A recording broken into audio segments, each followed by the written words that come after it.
প্রিয় পাঠকেরা, আশা করি তোমরা সবাই সুস্থ আছো, ভালো আছো। আজকে আমরা নিয়ে চলে এসেছি 20টি গুরুত্বপূর্ণ এমসিকিউ এর প্রশ্ন ও উত্তর নিয়ে বাংলায়।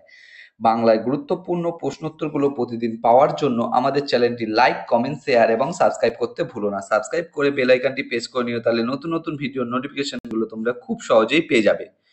এবং আপকামিং পরীক্ষার জন্য এই প্রশ্ন উত্তরগুলো কিন্তু খুব গুরুত্বপূর্ণ, তাই আমাদের চ্যানেলটি সবাই লাইক, কমেন্ট, শেয়ার এবং সাবস্ক্রাইব করে দিও। এবং নতুন যারা দেখছো তারা তোমাদের বন্ধু বান্ধব এবং আত্মীয় স্বজন যারা চাকরি পরীক্ষার প্রস্তুতি নিচ্ছে তাদের সবাইকে এই ভিডিওগুলো শেয়ার করে দিও এবং বেল আইকনটি প্রেস করে রেখো, যাতে নতুন নতুন ভিডিওর নোটিফিকেশনগুলো তোমরা খুব সহজেই পেয়ে যাও। এবং তোমরা কমেন্ট বক্সে কমেন্ট করে জানাতে পারো তোমাদের কোন বিষয়ের উপর ভিডিওর প্রয়োজন আছে, আমরা সেই বিষয়ের উপর ভিডিও নিয়ে আসার চেষ্টা করব। এবং প্রশ্নগুলো দেখা মাত্রই কিন্তু তোমরা কমেন্ট বক্সে কমেন্ট করে জানাবে তোমাদের কটি উত্তর আজকে সঠিক দিতে পেরেছো।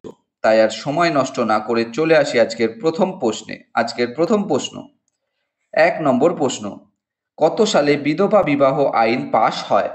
তোমাদের সামনে 4টে অপশন রয়েছে। 4টে অপশনের মধ্যে সঠিক উত্তরটি হয়ে যাবে অপশন এ, 1556 সালে। 1556 সালে বিধবা বিবাহ আইন পাশ হয়। এই আইনটি লর্ড ক্যানিং এর সময় চালু হয়, যা ঈশ্বরচন্দ্র বিদ্যাসাগরের প্রচেষ্টায় হয়েছিল 1556 সালে। পরবর্তী প্রশ্ন, 2 নম্বর প্রশ্ন, হীরকের বিশুদ্ধতা কোন রশ্মি দ্বারা নির্ণয় করা হয়? তোমাদের সামনে 4টে অপশন রয়েছে। 4টে অপশনের মধ্যে সঠিক উত্তরটি হয়ে যাবে অপশন বি, এক্স রশ্মি। হীরকের বিশুদ্ধতা এক্স রশ্মি দ্বারা নির্ণয় করা হয়। পরবর্তী প্রশ্ন, 3 নম্বর প্রশ্ন, লোকটাক হ্রদ কোন রাজ্যে অবস্থিত? তোমাদের সামনে 4টে অপশন রয়েছে। 4টে অপশনের মধ্যে সঠিক উত্তরটি হয়ে যাবে অপশন এ, মণিপুর। লোকটাক হ্রদ মণিপুর রাজ্যে অবস্থিত। এটি উত্তর পূর্ব ভারতের বৃহত্তম মিষ্টি জলের হ্রদ এবং বিশ্বের একমাত্র ভাসমান জাতীয় উদ্যান কেইবুল লামজাও ন্যাশনাল পার্কের আবাসস্থল। পরবর্তী প্রশ্ন, 4 নম্বর প্রশ্ন, নির্বাচন কমিশন গঠিত হয় কার দ্বারা? তোমাদের সামনে 4টে অপশন রয়েছে। 4টে অপশনের মধ্যে সঠিক উত্তরটি হয়ে যাবে অপশন ডি, রাষ্ট্রপতি। নির্বাচন কমিশন গঠিত হয় রাষ্ট্রপতি দ্বারা। এবং আর্টিকেল 324-এ কিন্তু 324-এ কিন্তু নির্বাচন কমিশনের কথা বলা হয়েছে। বর্তমানে একজন প্রধান নির্বাচন কমিশন এবং 2 জন নির্বাচন কমিশনার আছে। পরবর্তী 5 নম্বর প্রশ্ন, রেখি কমিটি নিচের কোন বিষয়ের সঙ্গে যুক্ত? তোমাদের সামনে 4টে অপশন রয়েছে। 4টে অপশনের মধ্যে সঠিক উত্তরটি হয়ে যাবে অপশন এ, পরোক্ষ কর। রেখি কমিটি পরোক্ষ কর বিষয়ের সঙ্গে যুক্ত। এটি কিন্তু 1992 সালে ভারত সরকার কে এল রেখির সভাপতিত্বে এই কমিটি গঠন করে।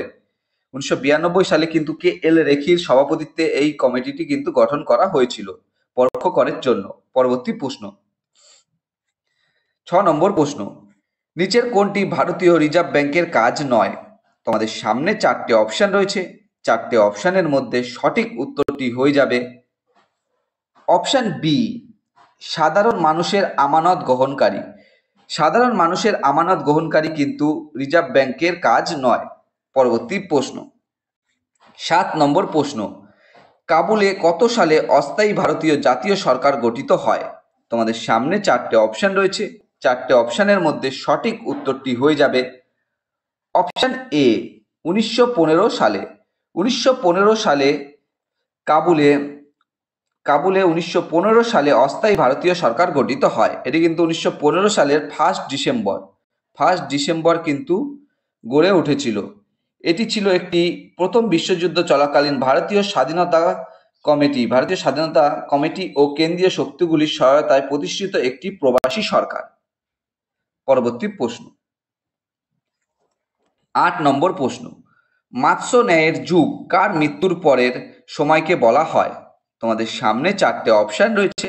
4টে অপশনের মধ্যে সঠিক উত্তরটি হয়ে যাবে অপশন সি, শশাঙ্ক। মাৎস্য ন্যায়ের যুগ শশাঙ্কের মৃত্যুর পরের সময়কে বলা হয়। এই মাৎস্য ন্যায়ের যুগ কিন্তু ছিল হচ্ছে 650 থেকে 650 থেকে 750 পর্যন্ত প্রায় 100 বছর যে অরাজকতা সৃষ্টি হয়েছিল তাকে কিন্তু মাৎস্যন্যায় বলা হয়, এবং এরপরেই কিন্তু পাল বংশের প্রতিষ্ঠাতা হয় এবং প্রথম রাজা হয় গোপাল। পরবর্তী প্রশ্ন, 9 নম্বর প্রশ্ন, ফর্মিক অ্যাসিড কোন প্রাণীতে পাওয়া যায়? তোমাদের সামনে 4টে অপশন রয়েছে, 4টে অপশনের মধ্যে সঠিক উত্তরটি হয়ে যাবে অপশন এ, লাল পিঁপড়ে। ফর্মিক অ্যাসিড লাল পিঁপড়ে প্রাণীতে পাওয়া যায়। এই অ্যাসিডের নাম ল্যাটিন শব্দ ফর্মিকা থেকে এসেছে, যার অর্থ হলো পিঁপড়ে। পরবর্তী প্রশ্ন, 10 নম্বর প্রশ্ন, দাঁতের সবচেয়ে কঠিন অংশের নাম কি? তোমাদের সামনে 4টে অপশন রয়েছে, 4টে অপশনের মধ্যে সঠিক উত্তরটি হয়ে যাবে অপশন ডি, এনামেল। দাঁতের সবচেয়ে কঠিন অংশের নাম এনামেল। পরবর্তী প্রশ্ন, 11 নম্বর প্রশ্ন, ক্যান্সারের চিকিৎসায় নিচের কোনটি বাহ্যিক বিকিরণ থেরাপিতে ব্যবহৃত হয়? তোমাদের সামনে 4টে অপশন রয়েছে, 4টে অপশনের মধ্যে সঠিক উত্তরটি হয়ে যাবে অপশন এ, কোবাল্ট। ক্যান্সারের চিকিৎসায় কোবাল্ট বাহ্যিক বিকিরণ থেরাপিতে ব্যবহৃত হয়। কোবাল্ট 60। তেজস্ক্রিয়তা আইসোটোপ থেকে নির্গত গামা রশ্মি, উচ্চ শক্তির এক্স রে, প্রোটন এবং অন্যান্য আয়োনাইজিং বিকিরণ ব্যবহৃত হয়। পরবর্তী প্রশ্ন, 12 নম্বর প্রশ্ন, নিচের কোনটি বৈদ্যুতিক বিভবের একক নয়? তোমাদের সামনে 4টে অপশন রয়েছে, 4টে অপশনের মধ্যে সঠিক উত্তরটি হয়ে যাবে অপশন বি, নিউটন প্রতি কুলম্ব। নিউটন প্রতি কুলম্ব বৈদ্যুতিক বিভবের একক নয়। পরবর্তী প্রশ্ন, 13 নম্বর প্রশ্ন, বাসটি হঠাৎ বাঁক নিলে বাসে দাঁড়িয়ে থাকা একজন যাত্রী বাইরের দিকে ছিটকে যায়।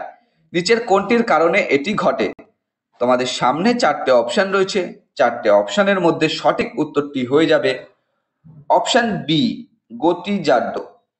বাসটি হঠাৎ বাঁক নিলে বাসে দাঁড়িয়ে থাকা একজন যাত্রী বাইরের দিকে ছিটকে যায়, গতিজাড্যের কারণে এটি ঘটে। পরবর্তী প্রশ্ন, 14 নম্বর প্রশ্ন, কোনো ভৌত সংস্পর্শ ছাড়াই চুম্বকের দ্বারা লোহার টুকরোর উপর যে বল প্রয়োগ করা হয় তার ধরন নির্ণয় করুন। তোমাদের সামনে 4টে অপশন রয়েছে, 4টে অপশনের মধ্যে সঠিক উত্তরটি হয়ে যাবে অপশন বি, অসংস্পর্শ বল। কোনো ভৌত সংস্পর্শ ছাড়াই চুম্বকের দ্বারা লোহার টুকরোর উপর যে বল প্রয়োগ করা হয় তার ধরন অসংস্পর্শ বল। পরবর্তী প্রশ্ন, 15 নম্বর প্রশ্ন, একই অণুর মধ্যকার আকর্ষণ বলকে কি বলে? তোমাদের সঙ্গে 4টে অপশন রয়েছে, 4টে অপশনের মধ্যে সঠিক উত্তরটি হয়ে যাবে অপশন এ, সমন্বিত বল বা সংশক্তি বল। একই অণুর মধ্যকার আকর্ষণ বলকে সমন্বিত বল বা সংশক্তি বল বলে। পরবর্তী প্রশ্ন, 16 নম্বর প্রশ্ন, দূরদৃষ্টি 11 বা হাইপারমেট্রোপিয়ার ক্ষেত্রে নিকট বিন্দু স্বাভাবিক নিকট বিন্দু থেকে দূরে থাকে কত?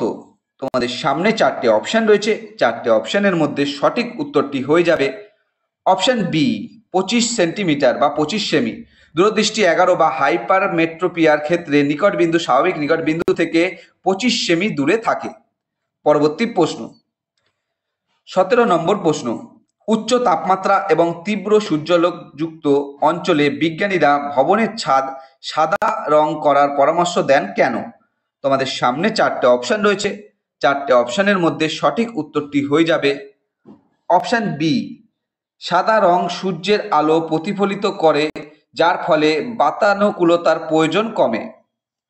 উচ্চ তাপমাত্রা এবং তীব্র সূর্যালোকযুক্ত অঞ্চলে বিজ্ঞানীরা ভবনের ছাদ সাদা রং করার পরামর্শ দেন কারণ সাদা রং সূর্যের আলো প্রতিফলিত করে, যার ফলে বাতানুকূলতার প্রয়োজন কমে। পরবর্তী প্রশ্ন, 18 নম্বর প্রশ্ন, এন্ডোপ্লাজমিক রেটিকুলাম বা ইআর এর কাজ কি?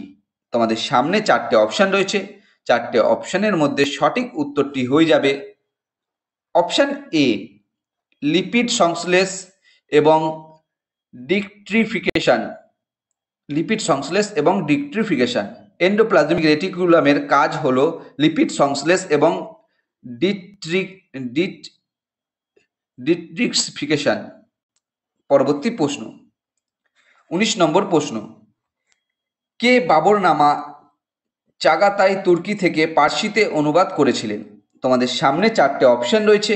4টে অপশনের মধ্যে সঠিক উত্তরটি হয়ে যাবে অপশন ডি, আব্দুল রহিম খানি খানা। আব্দুল রহিম খানি খানা বাবরনামা চাগাতাই তুর্কি থেকে পার্সিতে অনুবাদ করেছিলেন এবং তিনি এটা অনুবাদ করেছিলেন 1589